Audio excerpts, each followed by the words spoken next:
In this second talk, I will explain why we use sono-ABC to monitor follicular growth from the baseline to the trigger and how we do it. And finally, I will expose our new volume-based criteria for triggering based on our research and our experience using sono-ABC.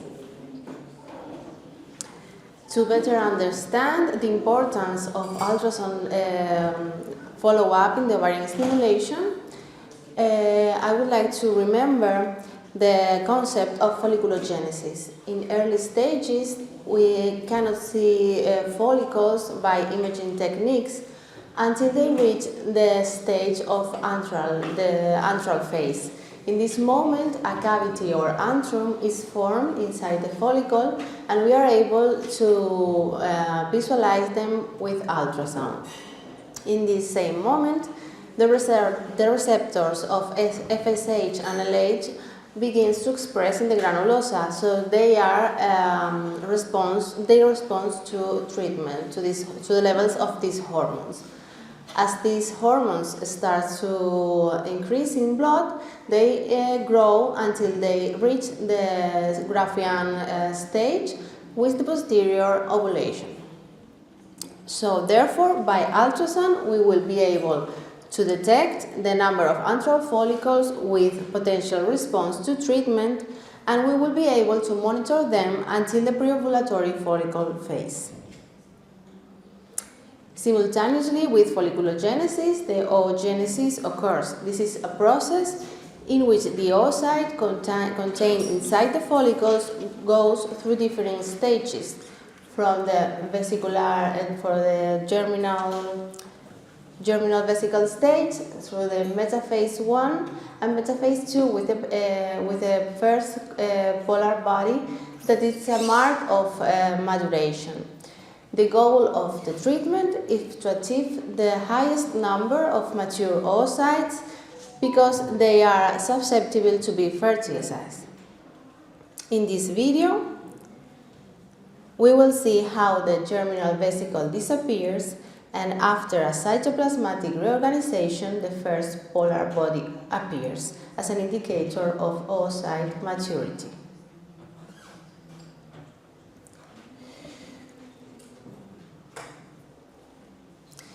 Given that the process of oogenesis occurs simultaneously with folliculogenesis, assessing the follicular size as accurate as possible is essential for estimating the stage of maturation of the oocyte and decide the optimal time to induce ovulation. Ultrasound monitoring of follicular growth is essential, but how are we going to measure these follicles? The assessment of follicular size can be done manually, as we see here, or automatically using sono-ABC. In this illustration, we can see two follicles, the red one and the blue one. In the upper part, we can see that they have the same mean diameter, but when we look at the third diameter, we see that their volumes are completely different. So the ultrasound doesn't allow us to know the third diameter of these follicles, which means that there is a great variability and imprecision in the estimation of the real follicular size, a fact that has been demonstrated in multiple studies. This is an example of our report.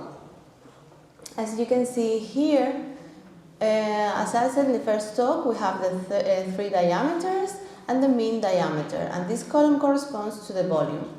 Number 7 and number 13 has the same mean diameter, but when we look at their volume, they are completely different. In this 3D reconstruction of a stimulated ovary, we can observe how different they are. And that's why it's very important to accurate evaluation the follicular size, and that's the reason why we use sono-ABC for follicular monitoring. Until now, we had two versions, the sono-ABC antral and the sono-ABC follicle, but now with the sono-ABC follicle 2.0, we use it for both phases.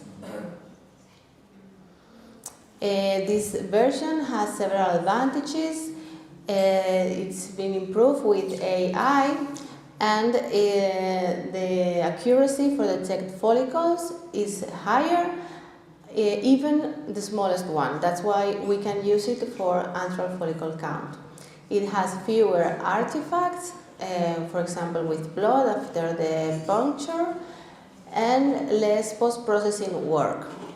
You can also add follicles manually that will be integrated in the final report. The steps for its application have been also shortened. We just have to optimize our 2D image, then select a reconstruction sono-ABC, place the ROI and start left or right. And if it's necessary, do some post-processing. In this video, we'll show you how easy it is. We just select 3D, then sono-ABC, and start left or right. Then the acquisition starts.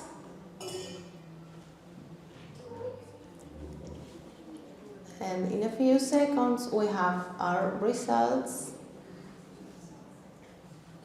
and the report. Finally, I'll talk a little about our experience. We started with sono-ABC in 2009, and in 2010 we published our first paper on that, and this is the second one on 2016. In the first one, we concluded that sono-ABC was quicker, was more precise, better predicts the oocyte maturity, allows volume-based decision, and it had a short learning curve.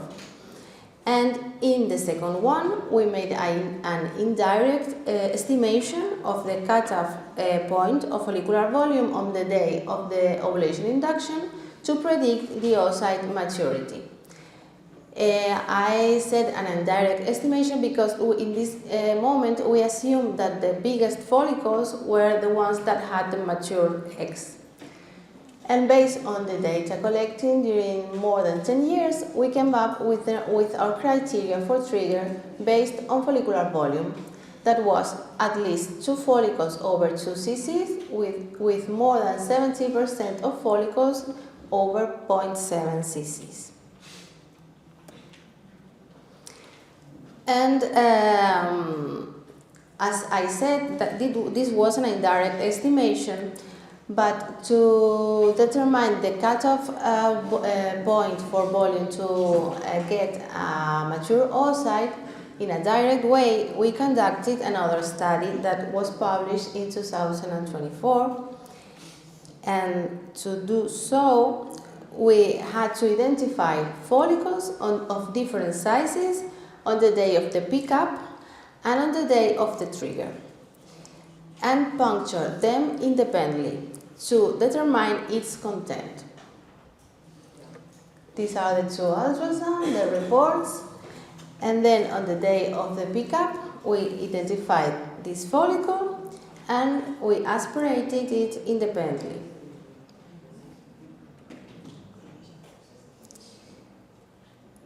Then, using sono-ABC, we calculate the volume of the follicle on the day of the trigger and on the day of the pickup. And we constructed this ROC curve using the data of 153 individualized aspirated follicles, and found a cutoff volume of 0.56 with the highest sensitivity and specificity to obtain a mature oocyte.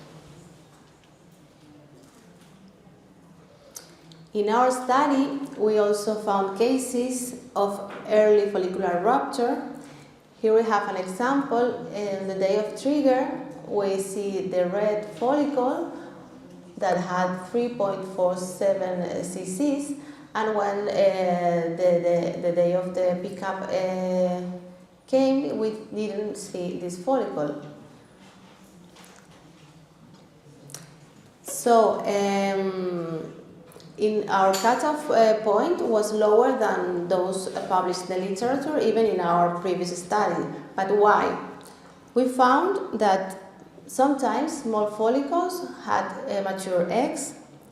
We also found that sometimes bigger follicles had an early rupture, and also sometimes the biggest one was atretic or post-mature.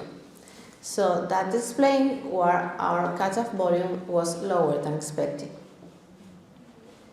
Now we are going to see some example of how we use the information that is given on the SONA-ABC report. We calculate the ratio between follicles over 0.6 among those over 0.3, and if the ratio is less than 70%, we decide to give one more day, like in these cases. We also have to look at the biggest one because of the early rupture. When we give 1 day more, we have the 82% of follicles over 0.6 cc. In this case, we had 83% of follicles over 0.6 cc, so the patient was ready for the trigger. Well, we have analyzed our data from April 2024 using SONA-ABC follicle 2.0 and found that the ratio of follicles over 0.6 cc among those over 0.3 is the most powerful indicator of synchrony and directly correlates with maturity and with fertilization rates. About leading follicles, it indicates if we are ready or past the optimal point, and it's ideal between 1.5 and 2.75 cc, and after 3 cc the fertilization starts to decline. The patient age influences, but less than the cord synchrony, on fertilization rates. So the conclusion of our last study is that there is a greater probability of obtaining a mature oocyte from follicles greater than 0.56 cc on the day of trigger, that follicles with a volume greater than 2 cc are at risk of spontaneous rupture before the ovulation induction, and this risk increases above 3 cc. Based on these findings, we propose our new criteria for trigger based on follicular volume, that is 70% of follicles larger of 0.6 cc with the dominant follicles between 2 or 3 cc. So I would like you to remember that SONA-ABC is more accurate than the manual method, that is more efficient in terms of time, that follicular volume better predicts the number of mature oocytes, and this is a publication of this year, 2026, where it's a multi-center study conducted in the UK, and they compared the manual measurements done by experts with the measurements made with AI. They found that there was time saving and a good agreement between both, so it seems like people are moving to the automatic measurements, but they are still thinking in 2D. So I think time has come to stop thinking in 2D and start thinking in 3D. And thank you very much.